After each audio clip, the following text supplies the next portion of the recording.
This episode of Nuff Said is brought to you by Tweaked Audio. To get awesome headphones, go to tweakedaudio.com and use the coupon code Southgate to get 30% off, free shipping, and a lifetime warranty. Or you can get there through the link on our website, southgatemediagroup.com.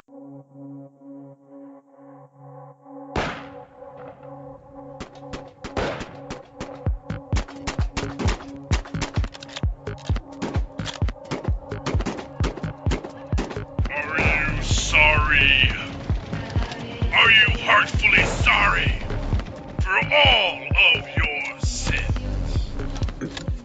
It does not matter, dear friend, for now you face your just punishments. Welcome, dear penitent friends, to Just Punishments, Season 2, Episode 1, where we will be discussing Roadhouse Blues from the Netflix series The Punisher Season 2. While driving through Michigan, Frank stops for a beer at a roadside bar. Staying out of trouble has never been his strong suit. Our director this week is Jim Hannalan. Writers, of course, are Jerry Conway, John Romita Sr., giving us those great Marvel credits, and Steve Lightfoot. He gets our created by credit this week. He wrote this episode, gets his written by. Angela Lamanna is the executive story editor, and just so she can have someone to be executive over, Ken Christensen is our just regular old storyteller, or story editor. I am your host, Charlie the Professor Esser, and with me, as always, is my skinny rich friend. It's Mozz. Okay, Mozz. Welcome back to Just Punishments. And this is a nice show because I love this episode. It's a great way to start. Great way to start the episode. Great way to start the season. Man, they really let you know they mean business. Well, I mean, yeah. I mean, yes, by the end of it, yes. I mean, by the end of it, it just... Well, no, even from the top, the very first scene, it seems like he shoots 3 kids. They look like kids. Who does he shoot? Well, at the very beginning, he's peeking. Okay, yeah, okay. See, yes, that's right, because they do the old... See, I had actually forgotten about that, yes. So they open up with the scene that actually takes place a little bit later in the episode. So yes, they do open up hardcore on that point. See, you know what's funny is like I had forgotten about that because... And you're like, wait a second, why start with that? That's the... Well, what it is, I mean, it is pretty impressive. And you open it up and you've got, everyone's bloody and you can see something bad's happened. Got the scared girl in the car and just Frank just very nonchalantly takes out his Uzi and just calls it a day, It's pretty messed up, quite frankly. Pun intended. But then after that, we get to see how we got to this point. Because we go back and it's just this great little honky tonk and Ecorse. I realize this takes place in Ecorse, Michigan, because they go to Ecorse Hospital later. So that's just like one thing I noticed right off the bat. As soon as he walks into that bar, I don't know, like, if who's responsible, like the set designer or the director or whatever. I don't know what's responsible for it, whether it's the subtle details or what it is. But that world seems more real than sort of the other Netflix shows. Like that bar felt like a real bar. And again, I can't point to why, but it just felt like a bar I've been to.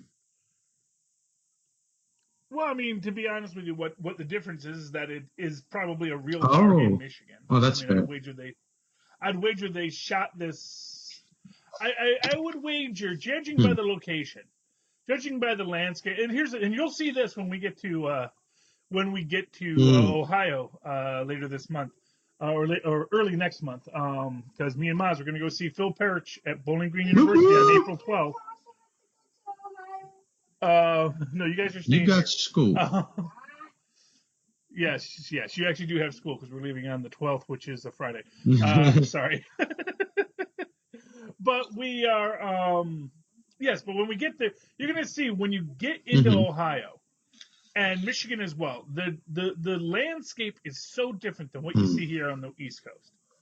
I mean, it is just well, I mean, I like New Jersey too. I think New Jersey is a beautiful state, but No, it's just the way the land is. It's flatlands, and it's just a very different Interesting. look I can't to the wait. land. And so, looking at that, I would have to. I mean, this looks like it was definitely shot, if not in Ohio and Michigan, then at least somewhere up in Ontario, because that's like not too far and it's got a similar landscape. But really, Canada is actually even a little more hilly than you get when you get down to southeastern Michigan and Ohio.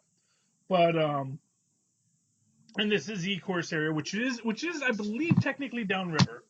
So I think they may still be in Wayne County. They're not actually out in Washington.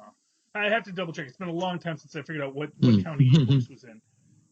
But I believe I haven't lived there in like 20 years. So yeah, since I moved to New Jersey. So yeah, but anyway, yeah, but I would wager that's a real bar, and what you can say about bars in Michigan is they're a little airier, especially a nice honky tonk like that, which is you got the long bar and the stage. Honestly, I wouldn't be surprised if that wasn't Club Canton, now that I'm thinking back. No, but I think that feeling extends for me throughout the whole episode, and every area they were in and every interaction there was. The people felt real. The extras felt real. It didn't seem like it was like a staged, stylized thing. It felt like a real place. Yes. And like I said, I think that's because, I think they really... the Punisher is a very grounded character. Yes, he is in the Marvel Cinematic Universe, but he is his own character in this. There's not going to be a lot of references to Captain America or I mean, he's met Daredevil, but even when he has Karen Page as an ally, but that's about the extent of it. He doesn't really cross those circles very much, because that's not his line of work, And what I found most fascinating about this is how you wonder about what he's doing. Is he still, because he has his battle band, and he clearly is set up. He is set up he is still a man ready to do battle. And I have to ask, is he still at war, or is he just unable to let go of these now things? That you're mentioning it, what if he knew whatever the game that was being played there all along, and he was there specifically for the bag or the girl? That'd be far-fetched, I know, but I don't know.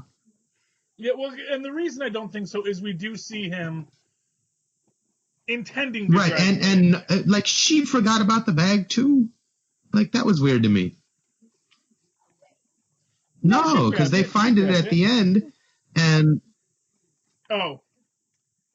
okay, no, I know. So, like, that was of such importance, but she didn't bother to try to grab it before they jetted out of that place, especially after everyone's already dead. It's kind of strange. Well, I'm guessing. Actually, I do.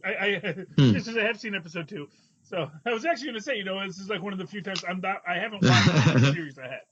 So I'm very much, I haven't finished the series yet. I've only watched the first 2 episodes. And what is important about the bag, she was already... Oh, fair enough. Right. Of course. Yeah, duh. I actually hadn't even noticed that she didn't have the bag with her. I actually hadn't noticed that when I watched this. So, or even the entire second episode, I didn't notice that she didn't have the bag with her. But yeah, but that's, and I find this... that character, Rachel, she is... such an unlikely. I don't know. See, what I appreciated was that no matter how dangerous the situation was or how desperate you would imagine someone in her situation to feel and to respond in that character, she doesn't. She's constantly playing angles, never afraid. Oh, yeah. Even when she's afraid, she's got a plan, and that's admirable. Mm-hmm. Yeah, and I absolutely... She never cowered to, a Punisher's help. She's like always was wary and questioning of his motives. She's a smart girl. Yeah, I guess, what it is I really... but we don't know what the backstory is. All we know is, at this point, the only judgment I can make on it is how she reacts to stressful situations. And she's a sly dog. Well, I guess on some level it's the you know I mean, she's clearly, yeah, she's still trying to make her bones on this deal, but she already knows. And I guess here's what I'll say: is she knows the people that she was working with have clearly already all died. So she's coming into this knowing that everyone's getting their throat slit Right. over this thing, and yet she's still trying to I make mean, the but bank like, on it, I don't know. I feel like that's that's what you should. I don't know. Well, I don't know. But I admire it. Is all I'm saying. I think it's gumption. And I guess maybe she's just cool with people getting their Well, I throats mean, slit. you're in that side of the business, You're in the black market, It's like you made your peace with these eventualities a long time ago, I imagine. Yeah, but in that case, I guess I would have preferred if she if she was a little more True. prepared for True. the. Well, I mean, the she's guy. like, that's her gumption meeting her youth, It'll work itself out. I think. Yes, although it makes for an interesting point because we have our antagonist in this episode. What's his name? I believe he goes by the name. John Pilgrim, played by Josh Stewart, who is clearly our hyper religious bad guy. And what I find fascinating about him in this is that he is, he makes this point about providence. When the gangster who he's torturing gets the call from Rachel, and he says, this is providence. I didn't even know she was there. She was elusive, but now the Lord has brought her to me. But at the same time, yeah, the Lord brought her to you, but the Lord is also bringing the Punisher to you.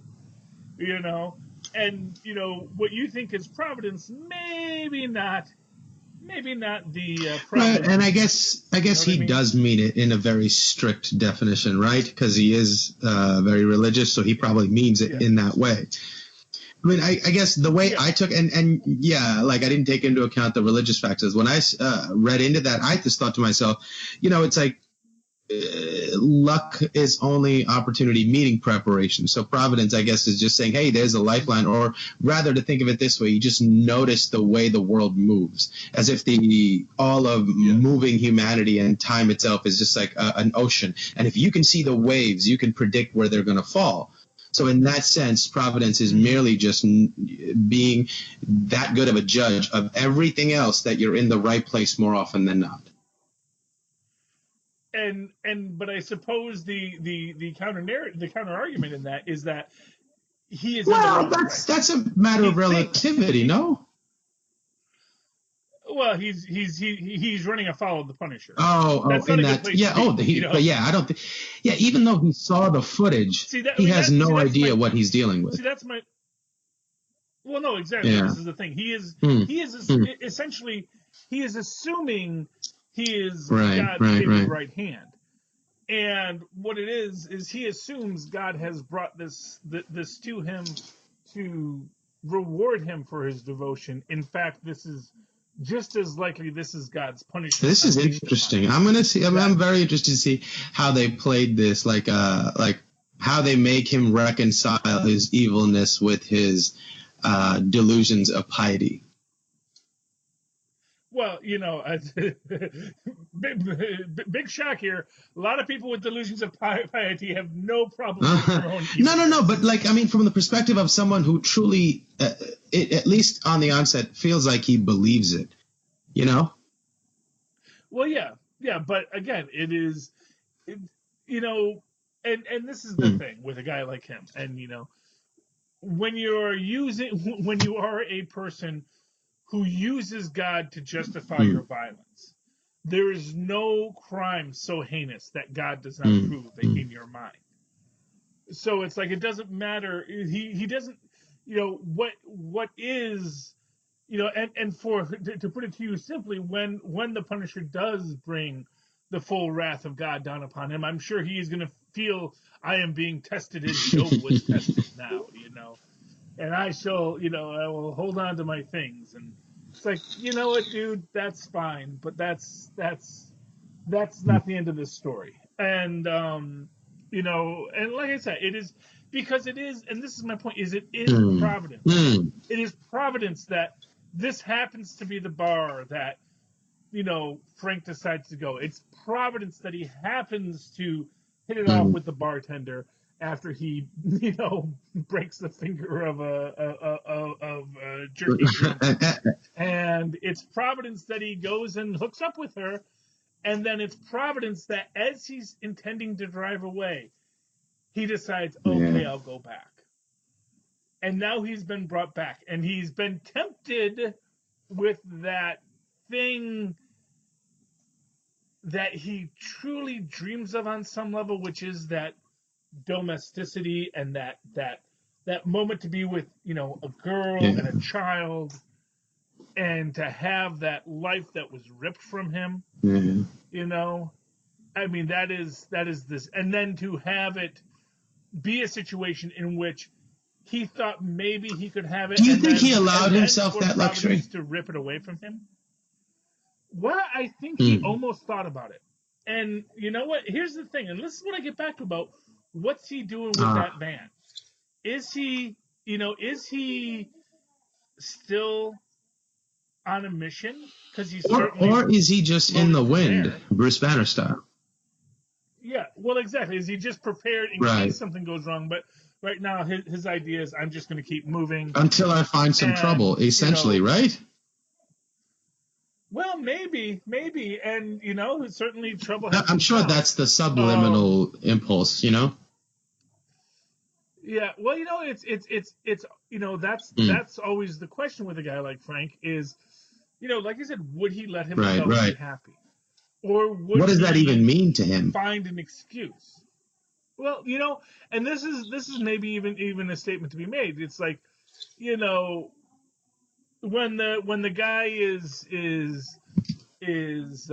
bothering the bartendress, I mean, he's gonna be chivalrous, and he's not trying to pick a fight. But when the fight comes, he's very quick to just show the guy how. And can I pause there for 1 second to make like a side comment? Every bartender that I've known, every female bartender that I've known, is much better at dealing with that character than she was. That's I don't know. That just doesn't seem like that's how you deal with that guy. She could have been a way more clever person and shot an insult at him or something. That would sort of speak to her experience as a bartender, to be, snappy and witty and not immediately cower from the guy, which sort of elicits that sort of, douchey guy's predatory impulses.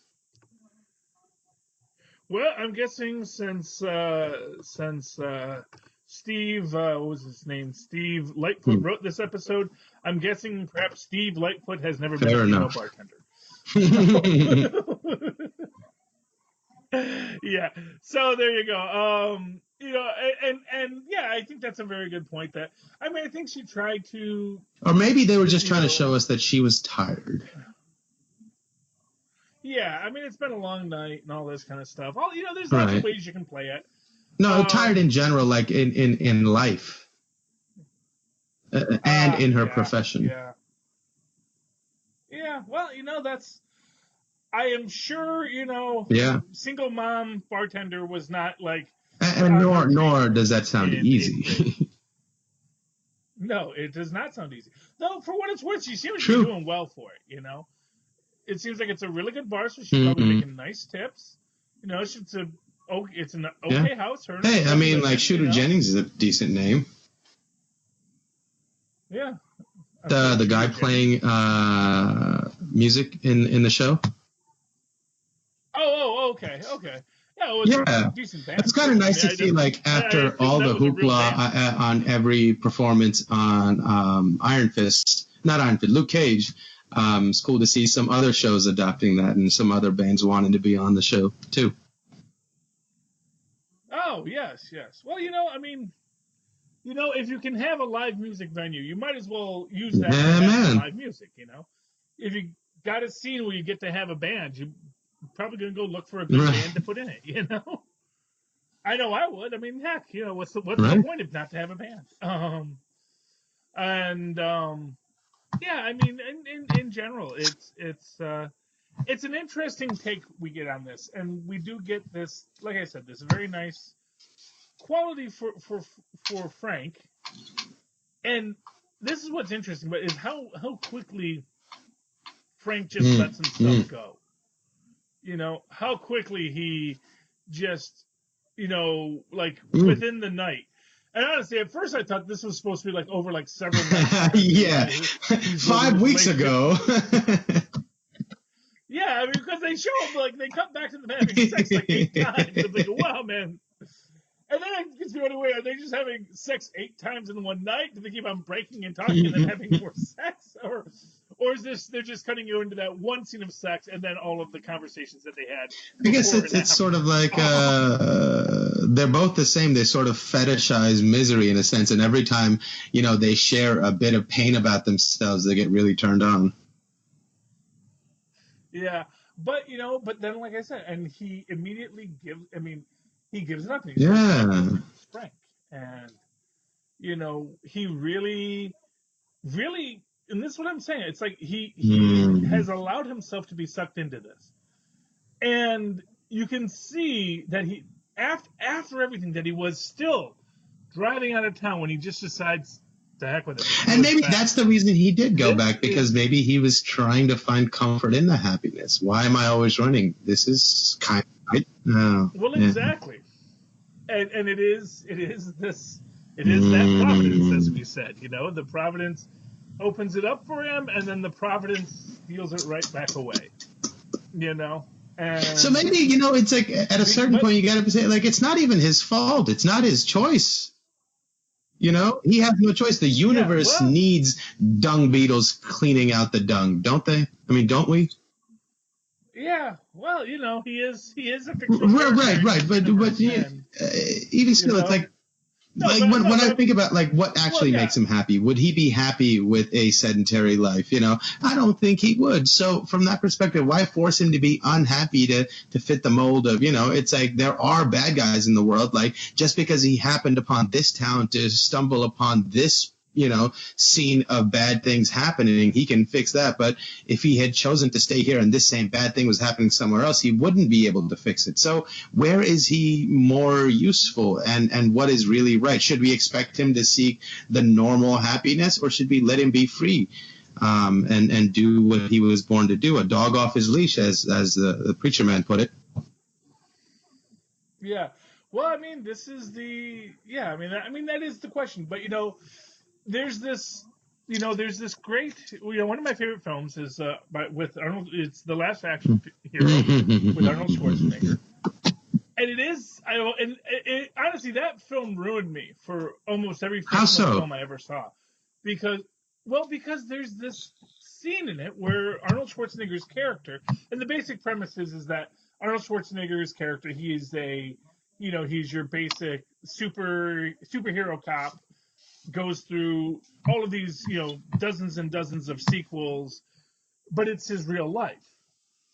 And he goes into this place where he suddenly realizes, when he comes out into the real world and realizes that his whole life has just been fiction, and then realizes that not only has he endured so many horrifying things, but that this was someone's entertainment, he makes this statement into the, always sticks with me. He says, sure, throw his kid off a building. Give him nightmares for the rest of his life. What does it matter? He's just a fictional character, And in many ways, that's kind of how I feel about poor Frank here. It's like, I think Frank, given the chance, might like to actually go fly a kite and eat a sandwich in the park and play with a kid and just live a real quiet life. But I know at the same time there's this complexity to it where even if he was just the guy coming back from Afghanistan or Iraq, he would still be this guy on edge. You can't unbake a croissant. At a certain point, you have to come to terms with where you are and come to terms with your mortality and make peace with the time you have left and manage the best you can. The reaching for an ideal that you lost the road to years ago is foolhardy. No? Well, yeah, I mean, Possibly, or it's just, what he, it's this thing where it's something, it's one of these things where there's always that dream Right. job you have where, oh, if only I could be, if only I could write for Marvel Comics, wouldn't that be wonderful? But then if I ever got the job writing for Marvel Comics, I might spend my whole life worrying about the fact that I have to write these comic books for Marvel, and it would be my dream job on so many levels. But at the same time, the reality of it probably would never be as wonderful as what you hope it would be. And for him, it's like he dreams of that day that he could just be, a guy and live a life. But at the same time, there's a part of him that feels like he. Yeah, no, because I don't think he. It's like the Joker says, like a dog chasing a car. I wouldn't know what to do with one if I caught it. I think he just needs a placeholder goal to run towards. And I think he's been turned into the kind of person, and, it would take too much effort to reverse it or whatever. He is who he is, where he needs to be running towards something like a shark. He needs to be swimming to live. Mm-hmm. He needs to be goal-oriented and doing something. I don't think, and doing something that matters in an immediate sense. Yeah.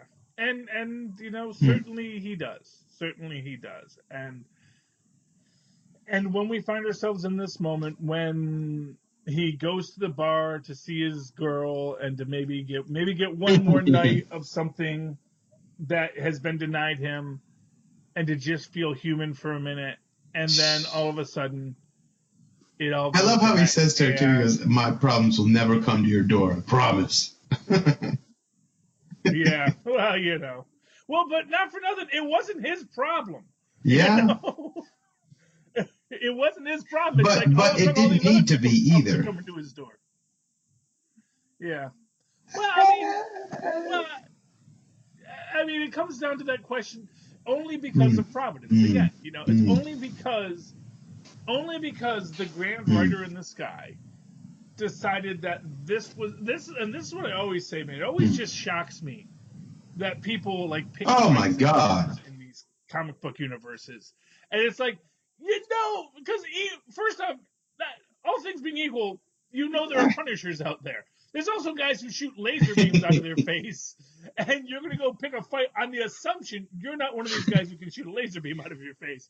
And I'm guessing you can't shoot. I mean, if you're the guy who shoots laser beams out of your face, if you're Man Mountain Marco and you are a guy who's mobbed up and powerful and actually got superhuman strength, maybe you pick a lot of fights in bars, But the fact of the matter is, if you're not that guy, I do not know why you're picking a fight in a bar, because it's like, man, of course people pick fights in bars in the real world. Right, I never understand that either.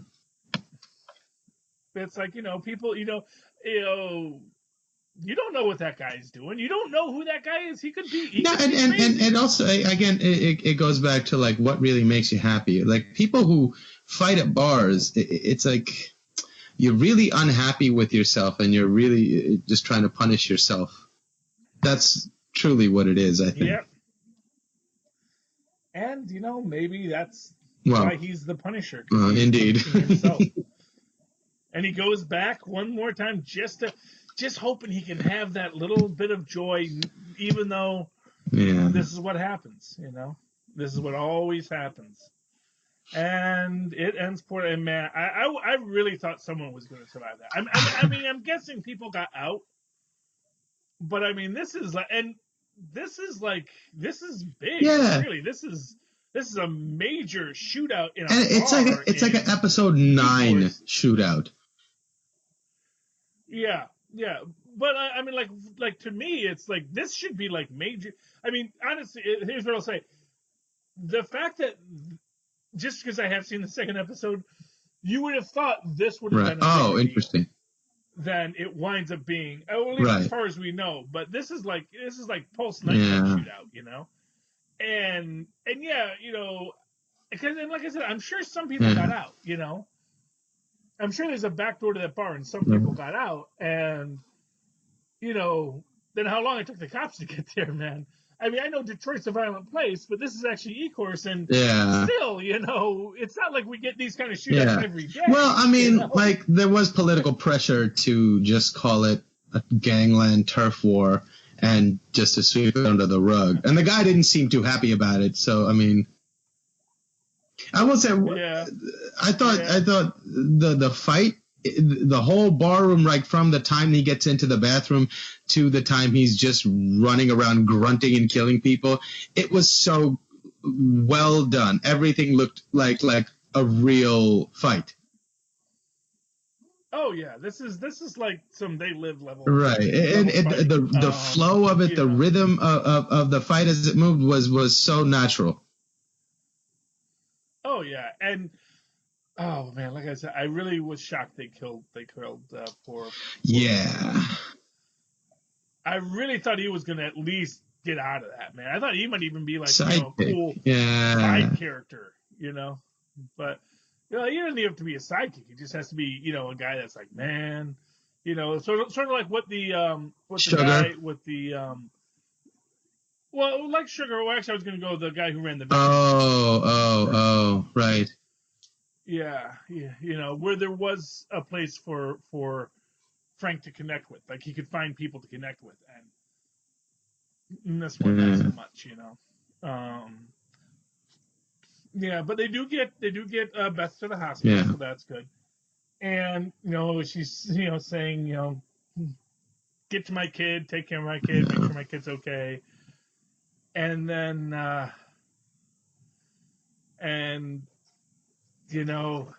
they've still got to get this little girl to safety. Yeah. Well,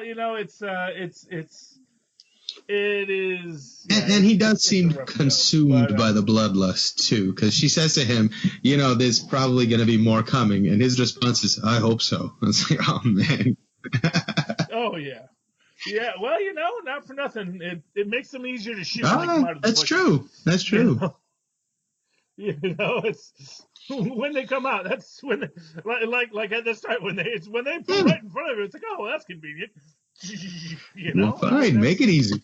That's much more convenient. Yeah, exactly. Okay, and I think that's everything that happened in this episode. No, I was just super impressed by what a powerful gut punch of a start this was. Yeah, it is. It is wonderful. It is strong, and we got some good stuff. Oh, one thing. What is going on with that stupid mask? They're in a hospital. Why does he have a supervillain mask on? What was that? Yeah, I'm not quite sure. I wasn't sure. Okay, because the only logical, and even that is such a gigantic stretch, I would punch myself for believing it, was that maybe she had a marker in her hand and she drew that on his face. That's the only logical reason I could come up with why doctors would affix this on a guy whose face probably looks like this. Well, I mean, the short answer is, and I don't know because I've seen the second episode, and we get a little bit more about what's going on. I hope there's a good explanation because that really pissed me off. Well, they don't really discuss it. I mean, I think the mask was. I mean, there was one of two things. One is, I actually get the feeling from stuff that's hinted at in the second episode that he made the mask. That's his sort of outward expression of his inner. I might be okay with that. That's only a guess. They don't reveal what happened with that. And at first I thought, that his mask when he was in a coma. But why make it look cool? Well, I mean, but then I get the feeling, like I said, I think that maybe the mask was at, like, part of me wonders if that was at first, like, maybe part of his, like, a bandage kind of thing. No. To hold his face in place, basically. No, because those lines are way too specific. They're way too intentful, and they're way too good. Mm-hmm. No. Yeah, it's way too artistic to have. I just don't know if that was. Yeah, him. No, that's the. Like I said, I get the feeling he drew that out because there's clearly something with him in the mask in the second episode that you'll see. Yeah, no. If that's the only explanation, I think I might be okay with. Yeah, so we'll have to see, because like I said, I've only seen the second episode, but we do get a little bit about what's going on with Billy and Didani and everyone from the old episode. Everyone from last season, we get a nice little catch up with all of them. Right on. We'll talk about that next week. Mm. Listen for it, kids. In the meantime, Mozz, if people would like to reach out to you, how can they find you? Oh, they can email me at mozzmanzor@gmail.com or find me on Facebook under Mozz Manzor. That's MOZZMANZOOR. And of course, you can always write to me in that old-fashioned email way the way our Mozz Impossible instead at superconnectivityblog@gmail.com. That's superconnectivityblog, all one word, at the gmail.com. And of course, you can always follow me on the Twitters as I live tweet the Orville and Agents of S.H.I.E.L.D., which me and Mozz will be reviewing when it comes back, and lots of other things at Charlie Esser. That's CHARLIE. Look for the two E's in the middle. Quality. There we go. Sorry, I cut you off, Mozz. Anyway, you have endured your just punishment for this. Go forth and sin no more.